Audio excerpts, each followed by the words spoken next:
South Florida, this is Headliners, only on CBS News Miami. Hello, everyone, and welcome to Headliners. I'm Elliot Rodriguez. Right now, a Pembroke Pines woman is fearing for her son's life. It's after she says he went missing while at a hospital in protective custody. She says the facility where he was admitted is giving her conflicting stories about his location.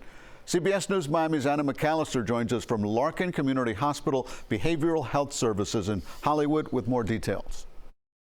I am frustrated and I am angry. Naomi Moise is at the end of her rope, stricken with concern and anxiety after learning her 29-year-old son, Brian Jaquette, is missing. I need to see Brian. Moise says Brian has struggled with substance abuse for years and that his addiction has taken a toll on their family. It's very tough. It's very hard.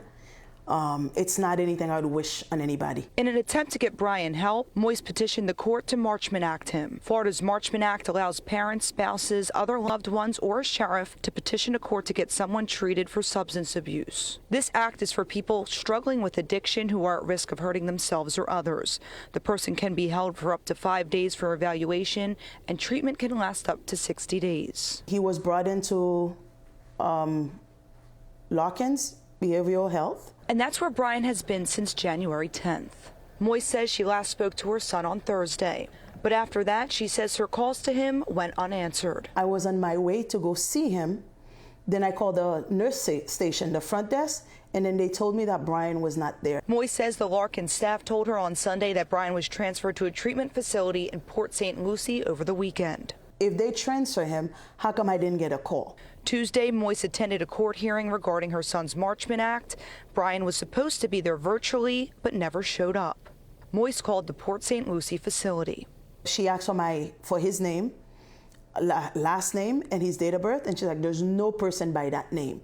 Then Moise confronted a representative with Larkin's about where her son is, and she was told another story, that her son actually jumped out of the car he was being transferred in over the weekend. Now Moise says no one knows where Brian is. These centers are supposed to help people, and instead they're not helping people.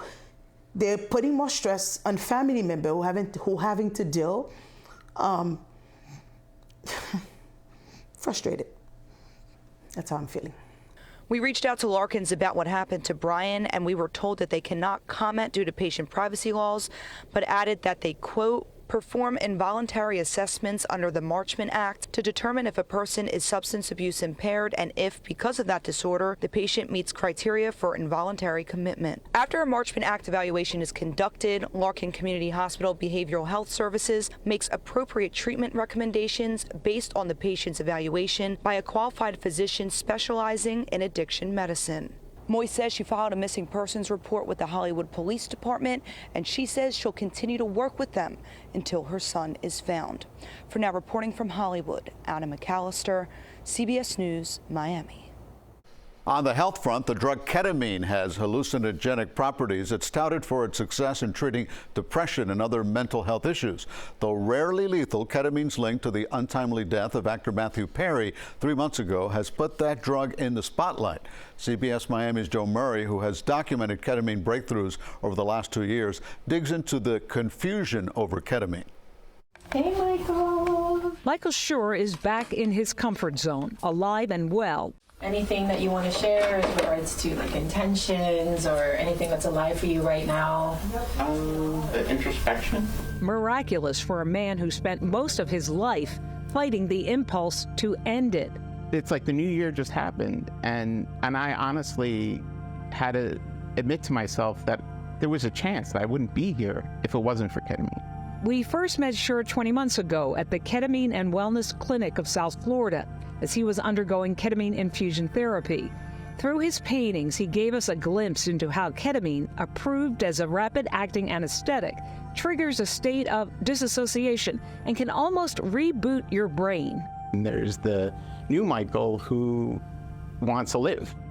He stopped treatment for a while, but when he realized he was slowly slipping back into darkness, he returned to the clinic for booster shots. All this happening at the time his life-saving treatment was going viral on social media. Nearly 2 months after the sudden death of Friends star Matthew Perry, the newly released autopsy report reveals the cause of death for the beloved actor. The LA County Medical Examiner's Office says the 54-year-old died from the acute effects of ketamine. It made me nervous that the idea that ketamine would be labeled as something bad and that people would legislate against it. That hasn't happened. But the death of Friends star Matthew Perry, who was found unconscious in a hot tub at his home, has some wondering about ketamine risks. There is a correlation between dissociation and effect. So the patients who do have those dissociative effects tend to have a better response to the treatment more quickly. Dr. Claudia Vicencio is director of Memorial's Outpatient Behavioral Health.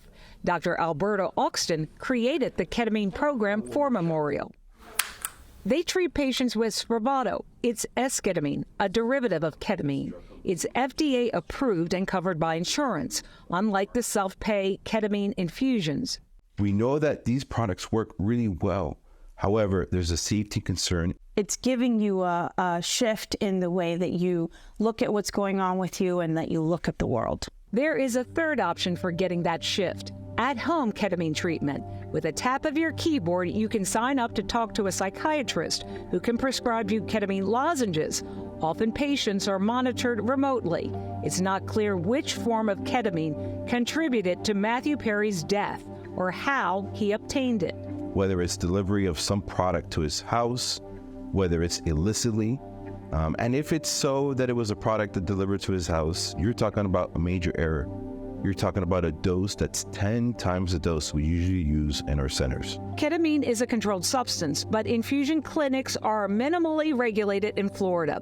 The Ketamine and Wellness Clinic of South Florida requires provider referrals and strict monitoring, but that's not true of all clinics. You should never be near water, ever. In addition to that prime directive, Sonia Cotto, a nurse practitioner with a specialization in anesthesiology, said ketamine therapy has to be used with integration, talk therapy. How are the girls? Very good, thank you. Patients integrate the insights of their ketamine experience into their life. You are just want to become more aware of yourself and just be the best version of yourself. You know, ketamine can get you into that space. Bonnie Salco, a self-described recovering addict who's been sober 14 years, said integration and ketamine saved her life. This does open new pathways in your brain, like they say it does. Life has changed for Michael Shore, too, but he realizes with ketamine and integration, his journey will last a lifetime. All my strategies in my life are based upon self-hate and suicidal ideation. I have to find new ones. That was Joan Murray reporting on the housing front at a time when condo associations in Florida are facing new challenges and serious financial challenges. There's now a college course aimed at shedding light on the changing condo landscape in the Sunshine State. CBS News Miami's Yvonne Taylor is taking us back to school. The class already started, and it seeks to educate those who live or are part of condo boards in areas like Miami-Dade that has lots of old condominiums. It's called the FIU Condo Management Program, an 8-hour course launched by the FIU School of Business. Who benefits from this? At a grassroots level, I think it would be the individual condo owner. Patrick Homan is the instructor. He has been part of condo associations for over 25 years. He tells us currently condo board members are only required by the state of Florida to take a 90-minute class to be on a board. The areas that we cover include staying organized, hiring a manager, organizing and leading major renovations. Well, any education is better than no education. Michelle Salem lives in a condo more than 50 years old in Miami Beach. She has had her differences with the board of her building and wants more offered to the condo owners. And I don't see anything about code of conduct. I don't see anything about ethics. We discussed with the instructor the frustration of many condo owners like Salem, who understands repairs had to be made to their older buildings after the collapse of the Champlain Tower. Condo owners had to pay high assessments. Overnight, a board who had $1.5 million budget might have $25 million in their bank account. How am I going to be equipped now to deal with that after your class? You are going to learn all of the aspects of running your condominium community, not just the legal fine points, but we talk about dealing with difficult people. The class has a cost of $145. People can complete the course in 1 day or up to 4 months. Can someone who lives under an HOA and not a condo association take this class and benefit from it? Yes, especially because you are learning about leading people and being transparent about the issues. The instructor tells me there are 9,000 condominium associations in Miami-Dade, Broward, and Palm Beach counties. If you are interested in this course, please find the link on our website, cbsmiami.com. In Northwest Miami-Dade, I'm Ivan Taylor, CBS News, Miami. When we come back, the Miami Seaquarium says it wants to set the record straight, what they are saying now about the welfare of animals there and the county's efforts to terminate its lease. From South Florida, this is Headliners, only on CBS News Miami.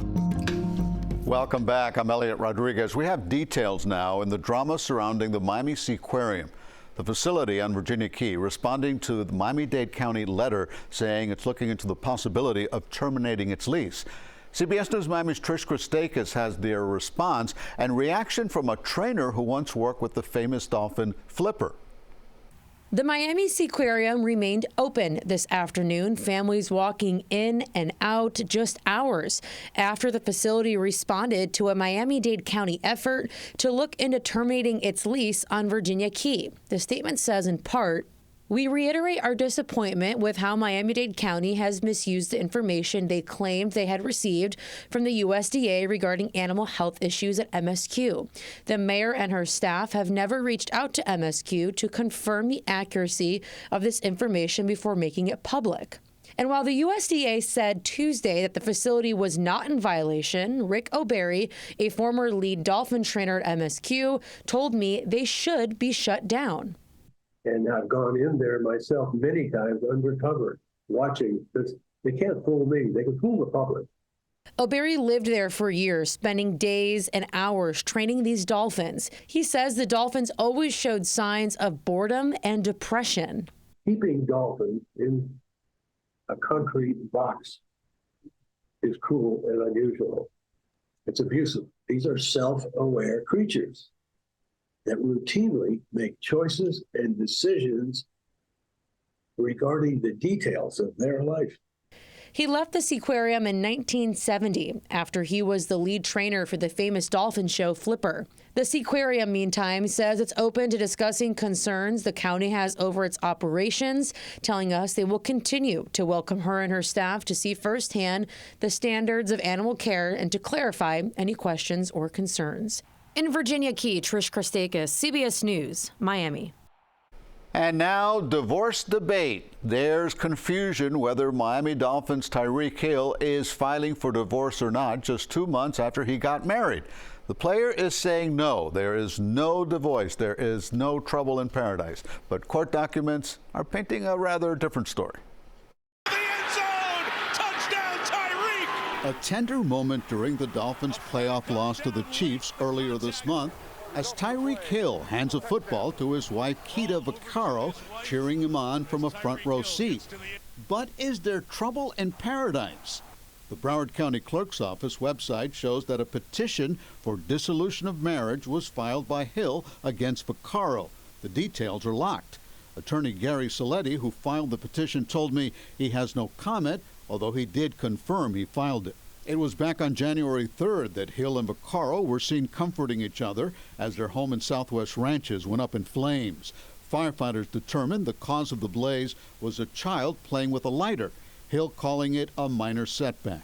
Although it sucks to see, rooms, destroyed and everything that you work for destroyed, it sucks. But my main thing was health, making sure that My kids are all right, and yeah, man, this gives me and my wife a chance to get closer. Man. When the Sun-Sentinel broke the story about Hill's divorce petition, the star wide receiver snapped back on X, formerly Twitter. "Boy, no the heck we didn't," he said, reacting to the report he's getting divorced. He goes on to say, "Don't put that in the air. We are happily married and gonna stay that way." When he and Vaccaro got engaged 3 years ago, Hill posted these photos on Instagram with the caption, "The beginning of forever," followed by a heart emoji. Let's hope they work out their differences. When we come back, how a South Florida nonprofit is trying to restore hope in the streets of South Florida and making Miami proud. From South Florida, this is Headliners, only on CBS News Miami. Welcome back to Headliners. I'm Elliot Rodriguez. If you feel that you or seemingly everybody around you has been sick lately, you're not wrong. COVID, flu, and SRV numbers are high in the state of Florida right now. About 5% of people who visited an emergency room across the state had the flu in the weeks leading up to Christmas, and that's up 4% for the same period last year. If you haven't been sick lately, consider yourself lucky. But if you've been under the weather, you might feel like it's lasted longer than normal. CBS News Miami's Terry Hornstein explains why. I've never been this sick. Ever. Allison Twist loves to exercise. She rides her Peloton every day. In fact, she hadn't missed a class in 4 years until she got home from a New Year's cruise. We came home. I had a little cough, not a big deal. I didn't think it was such a big deal. And overnight, it just got worse. I couldn't stop coughing. So I went to urgent care. It started with a cough. And then I was coughing so hard that my back started hurting me so badly. And I explained to the doctor that my back is really hurting and I'm not sure why. They tested her for COVID, for the flu. Both tests came back negative. Then a chest x-ray. And what started as a little cough turned into walking pneumonia. And I came home and I was just out of it. I felt like I got hit by a truck. They told me that this is a strain that they don't even have a name for. They said it's worse than COVID. It's worse than COVID, and they don't have a name for it yet. Dr. Sarah LaRosa works in the emergency room at HCA Florida University Hospital in Davie, and she says Allison is far from alone. And we are seeing some other respiratory illnesses that we aren't finding an answer to. Dr. LaRosa says it's not just COVID and the flu spreading right now, but other sicknesses they don't routinely test for. And some of those sicknesses can linger. Some of these respiratory illnesses, we know that they can last for weeks. And unfortunately, the cough can linger up to 6 weeks. And that's still in the realm of normal for some of these respiratory illnesses. And even when you finally start to feel better, Dr. LaRosa says your immune system could still be down. If you head out too early and are around a lot of people, you can get sick all over again. We have patients who tell us, I just had COVID a few weeks ago and now they have the flu. Everybody wants to get back to their life. Everybody wants to get fixed right away. But for some of these illnesses, it's just not a quick fix. The doctor says it's best to stay home, rest, drink plenty of fluids, and treat the symptoms until you're 100%. They will recover. It just takes time unless they have some sort of underlying condition. For most of these illnesses, antibiotics are not indicated. They will not make it go away. Other medications that just help with the symptoms are really the most important thing. For Allison, she is back on the bike, but still not feeling herself. I'm starting to work out again. I'm starting to feel stronger again. I think this viral sickness that's going through everybody, it's not like COVID. It's worse. It's worse than COVID. It can hit anybody. Terry Hornstein, CBS News, Miami. Hope she's feeling better. Well, finally, in this week's Miami Proud, it's all about restoring hope, faith, and dignity to people living on the streets. The nonprofit whose mission is to transform their lives calls itself Love is on the Streets. CBS News Miami's Naja Sherman shows you how they're spreading a love and making the difference.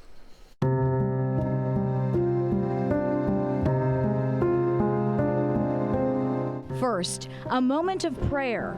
Thank you, God, for this day. Thank you for every soul here. Help everyone to feel your love, your light, help it to fill our hearts. Hands locked and spirits high. All right, let's do this. Awesome, let's do it. A strong message through powerful action that some people who might often feel overlooked are seen and valued. I pray, Lord, that you enter the home of their hearts. Take an extra one, my brother. God bless you. And then this is important too. There's people out here that love you, they're praying for you. If you have a Spanish friend, this is something in Spanish. This card is beautiful. But this card says, I love you straight up, man. This is the outreach work of the nonprofit Love is on the Streets. Love is on the Streets is a nonprofit organization committed to restoring hope, faith, and dignity in the lives of the homeless. And we do that by providing people with food, water, clothes, toiletries, and the spiritual guidance of Jesus Christ. Yeah, we connect them to resources, but we really work on building relationships with these people. Love is on the Streets organizers tell us the concept for this nonprofit started through a social media challenge. The president of Love is on the Streets gave us the backstory. With me and a group of friends going out and making challenge videos, finding different creative ways that we could build relationships with the people on the streets and help them just make their day easier. And then it developed to us making it a weekly ritual of helping these people, and then eventually developed into a passion where we realized we needed to create this into a company and an engine that could serve the people living on the streets every day. Now, with the help of sponsors and donations of food, water, toiletries, and clothes, Love is on the Streets meets every week and hits the streets with its outreach work. On this day, a man named Ed asked for prayer that he might one day have a home to call his own. Please continue to put the right people into his life, the right blessings into his life, but we specifically pray for a place for Ed to stay, a house where he can go ahead and build his relationship with you. I'm a big believer that if you share a blessing, you will receive a blessing in the future. Members of the nonprofit have a big vision for its future and the lives they can touch. I would love to see maybe 5, 10 more RVs spread around all of America, have the community leaders in different cities, and us being able to really make a difference in all of America. Members of Love is on the Streets tell us they want to unite people and transform lives through one act of kindness at a time. The purpose of Love is on the Streets is to restore hope, faith, and dignity to the lives of people in need. The organization has served more than 10,000 people since being established about 3 years ago. Naja Sherman, CBS News, Miami. And thank you so much for joining us this half hour for Headliners. As always, keep it right here to CBS News Miami for up-to-the-minute breaking news and weather 24 hours a day. Make it a great day.